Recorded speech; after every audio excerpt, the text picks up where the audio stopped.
आज की इस वीडियो में मैं आपसे डिस्कस करना चाहता हूं कि अगर आपके सिस्टम का डिस्प्ले सही तरह से नहीं आ रहा, कभी आप ऑन करते हैं तो वो सिस्टम ऑन ही नहीं होता, या अगर आप प्रेस करें तो वो फौरी ऑन हो जाता है, यानी कि उसमें डिस्प्ले प्रॉब्लम आ रही है। बेसिकली डिस्प्ले प्रॉब्लम जो है वो हीटिंग की वजह से आती है। तो आज मैं आपसे लाइव जो है वो डिस्कस करूँगा कि किस तरह हम इसको सही कर सकते हैं। वीडियो को पूरा देखिएगा। छोटी सी वीडियो है 1 मिनट की, और छोटा सा ही इसका सलूशन है अगर आपका सिस्टम जो सही तरह से वर्क नहीं कर रहा। इसमें अगर देखें आप, आपके पास दो फ़ैन आपको नज़र आ रहे होंगे यहाँ। ये बेसिकली हीट सिंक हैं इसके साथ लगे हुए। आपने सिंपली इसको ब्लोअर के साथ, हवा के साथ साफ़ कर लेना है।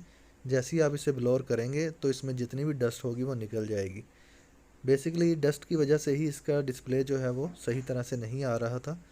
तो जैसे ही मैंने इसको ब्लोअर के साथ साफ़ किया है या हवा के साथ इसको साफ़ किया है, तो सिस्टम जो है वो प्रॉपर वर्क करना शुरू कर दिया है सिस्टम ने।